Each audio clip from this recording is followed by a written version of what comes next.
right. So, we just put up the review for the Wicker Man 2006, and we're also reviewing Wicker Man 1973 because we decided to go back to back, watch them back to back.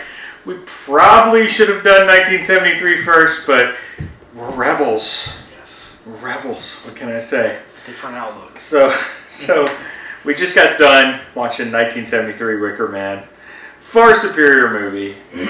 I still don't dislike the 2006 Wicker Man.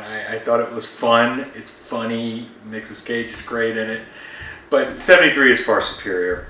So it's essentially, I'll go through a quick plot outline. Edward Woodward, the Equalizer, which we discovered. He was the Equalizer in the 80s TV show. Plays Sergeant Howie, goes to investigate essentially the Nick Cage character. There's not as much setup beforehand, which I think is better, to be honest. I didn't think any of the setup for Nick Cage's character in 2006 mattered. So he goes to investigate a letter that he got from an anonymous person of a missing child on Summer Isle Island. So he goes there, encounters less weird people. These people seem fairly normal at first. They're a little weird, maybe. Mostly older men on the island as opposed to being older women in the 2006 movie. And he proceeds to investigate the island. I thought it was pretty good. What do you think? Yeah, it's far superior to Cage's. But yeah, it made a lot more sense with a lot of the just the parade, for example. Yeah. The whole reading that and going to the library and reading that what everything means, and it's just not some goofy looking parade.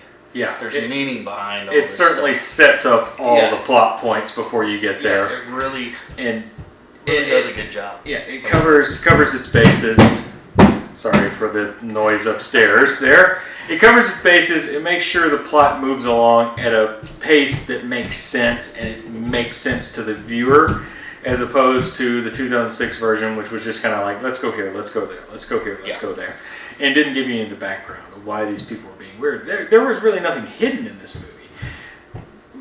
How he understood these people were cultish. He understood they were pagan. He says it outright a few times in the matter. He's a Christian. Doesn't ever outright say he's Catholic. I don't know for sure if he's Catholic or Church of England, something to that effect. My guess is Church of England because of being from England, or Scotland perhaps. But could be Catholic because he's Scottish. If he's Scottish, I don't even know. Was he Scottish? I don't know. It was basically it was set in Scotland, like an island, Scotland. But Christopher Lee plays Lord Summerisle. I thought he was a lot better than the Ellen Burstyn character. He's great. I mean, Christopher Lee's fantastic in it. Very just charming. Terrific. Yeah, charming.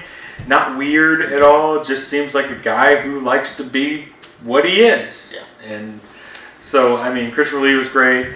Britt Eklund's in it. Lots of nudity in this one, I will say. Lots of nudity.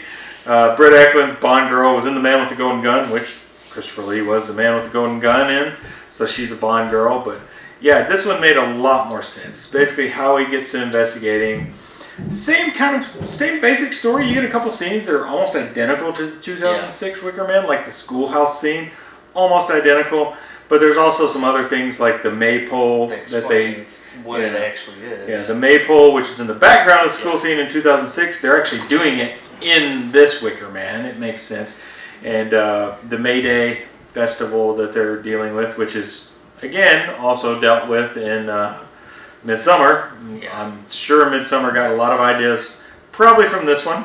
I don't think they were probably using 2006 as their basis, but yeah, Midsummer certainly used some ideas from this. Well, I guess May Day festivals and things like this are standard, but it certainly figured into this. But yeah, this one, how he investigates, ends up kind of in the same way, ultimately. Ends up in the same way. Although, just the part with the swords, I thought they were going to play that out differently. Yeah, the sword part came up, and that was a pretty good build-up. It was kind of a joke. Yeah. It ended up being kind of like a faux pas, and not a faux pas, but just a false thing. So yeah, so The Wicker Man ultimately is a much better movie in its 1973 version than it is in the 2006 version. Yes. I enjoyed 2006. I enjoyed 73 a lot more. It's a more competent film. Yes. It's much more sensical, makes way more sense. It feels like an actual movie as opposed to kind of just like jumping from scene to scene, which no ladies were punched. Very disappointing. A dude got punched, no ladies punched, but some of the scenes, I was amazed, were kind of beat for beat the same thing. Like searching from house to house, the kid faking even death. The lines that they said. Some of the lines were identical. Yeah, no, 73 is way better. It's a way better movie. If you're going to watch one or the other, pick 73.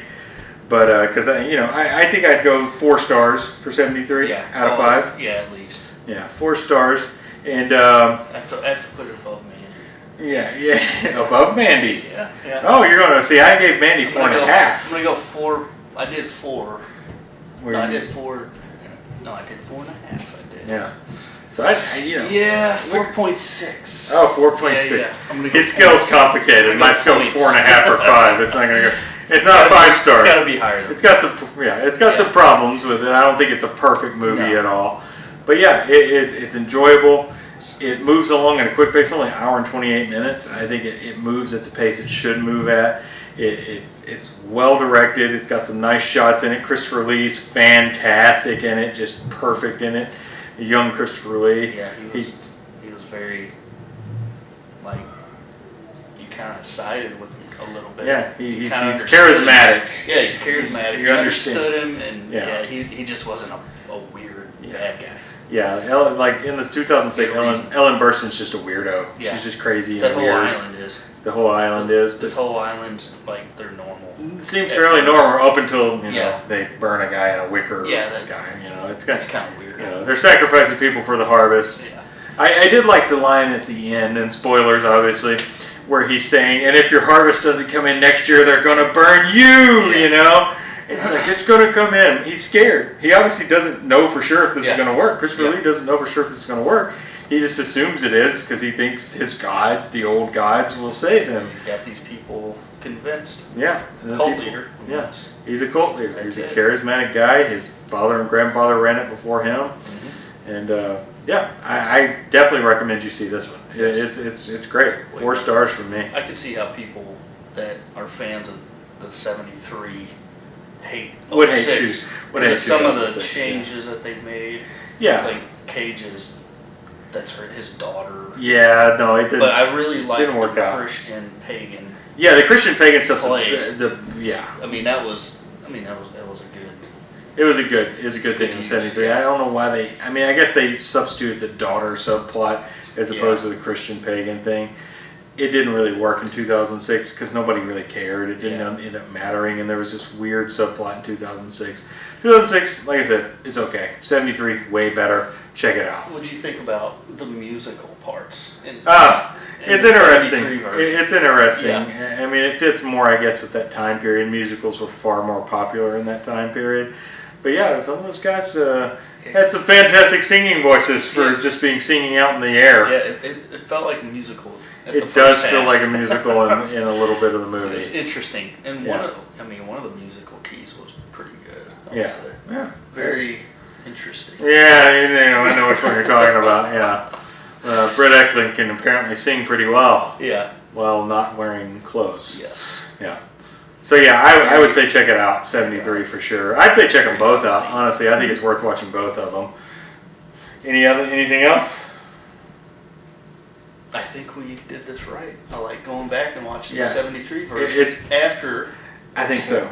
Yeah, I think it's better to watch 2006 first if you haven't seen 73. I think you're gonna think 2006 is all right, and then you're gonna think 73 is way better.